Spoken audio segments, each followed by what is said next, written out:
कि बुजुर्गों को केवल धन पैसा नहीं चाहिए, बुजुर्गों को केवल और केवल प्रेम की भाषा चाहिए। अगर कोई बूढ़ा है तो उससे बस प्रेम से कह दो, बाबूजी कैसे हो आप, ठीक हो, स्वास्थ्य वगैरह, वो सारे दिन इतना प्रसन्न रहेगा, इतना प्रसन्न रहेगा महाराज कि मुझसे भी कोई पूछने वाला है। लेकिन आजकल जनरेशन का बदलाव मोड़ ले लिया है,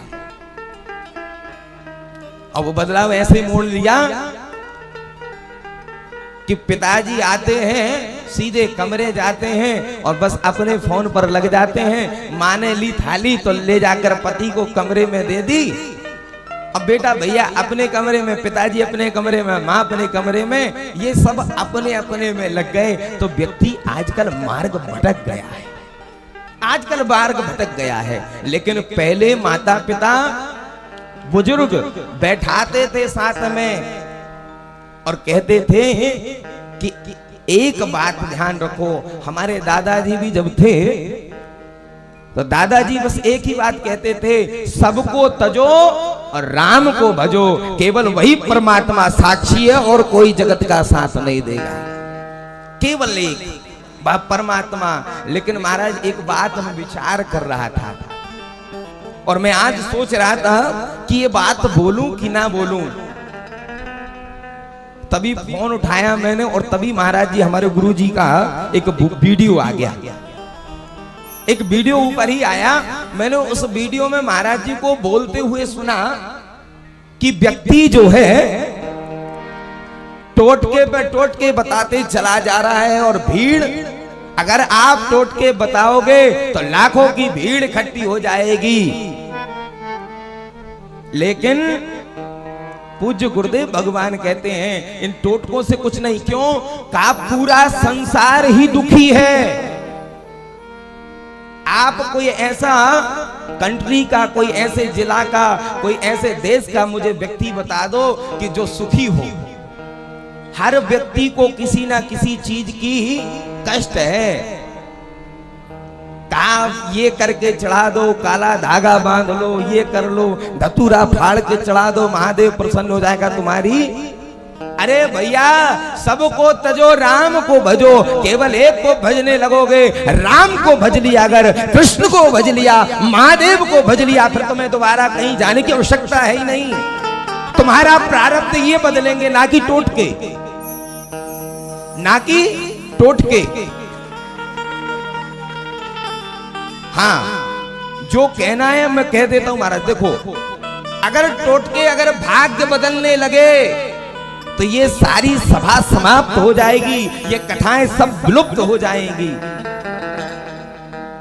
और कह दूं अपना पेट आऊ हम ना दे काऊ, बस व्यवस्था सब उसी की है महाराज। हाँ, कथा व्यक्ति सुनना तो चाहता है लेकिन कोई सुनाए जब तो। लेकिन महाराज अब तो भगवान के भजन की जगह फिल्मी गीत गा रहे हैं। हाँ, एक जगह कथा चल रही थी, वहां एक महाराज जी कह रहे थे क्या करते थे साजना, जो पुरानी फिल्मों का पिक्चर का गाना है वो महाराज गाना गा के कह रहे कि राधा जी कह रही हैं। कहां लिखा है, कहां लिखा है? लोगों ने केवल कथा को व्यथा बनाकर रख दिया है। कभी कभी इतना मन खराब होता है कि जीना ही बेकार है, जीना कोई मतलब का नहीं है। अगर कथा चल रही होगी तो लाखों की भीड़ नहीं, वहां गिने चुने बैठे होंगे, और जहां टोटके होंगे महाराज, जहां फालतू व्यथा चल रही होगी, जहां माताओं की प्रशंसा हो रही होगी, वहां पर भीड़ पे भीड़। हाँ, माताओं की प्रशंसा कर दी, अगर मैं भी चाहूं तो प्रशंसा कर सकता हूं, लेकिन ना, ये ऊपर क्या जाकर जवाब दिया जाएगा? क्या जवाब देंगे? यहां आप एक दूसरे को खुश कर दोगे, लेकिन उस परमात्मा को कैसे?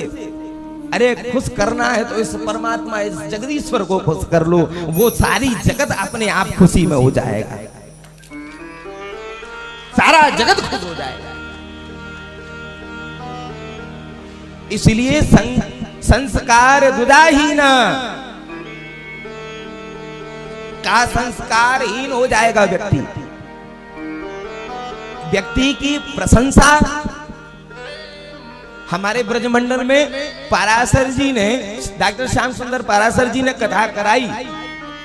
पुंडरीक गोस्वामी जी पहुंचे, बड़े सरल स्वभाव के, वो कथा करने पहुंचे तो जब लिफाफा उनको दे दिया, तिलक दे दिया, तिलक लगा दिया, तो पुंडरीक जी ने कहा कि मैं प्रशंसा नहीं, मैं यहाँ कथा करने, क्यों भैया प्रशंसा करनी ही होती तो मुझे लिफाफा तो मिल ही गया था, मैं प्रशंसा काहे की करूं। तो व्यक्ति आजकल पैसों के पीछे प्रशंसा प्रशंसा प्रशंसा, लेकिन इस प्रशंसा से होना कुछ नहीं है। ये प्रसन्न है तो सबकी प्रशंसा बराबर हो जाएगी, सबकी प्रशंसा। इसलिए मैं निवेदन करता हूं आपसे कि आप कथाओं में प्रवेश हो। आज ये बात इसलिए बोला मैं क्योंकि आप सभी श्रोता कथा सुनना चाहते हैं, आप व्यथा नहीं सुनना चाहते।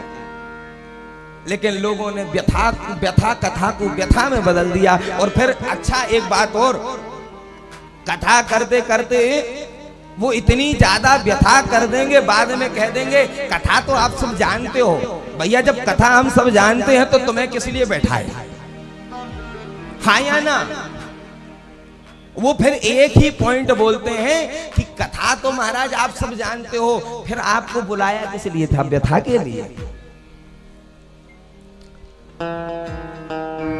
कभी कभी मुझे लगता है जब पढ़ता हूं मैं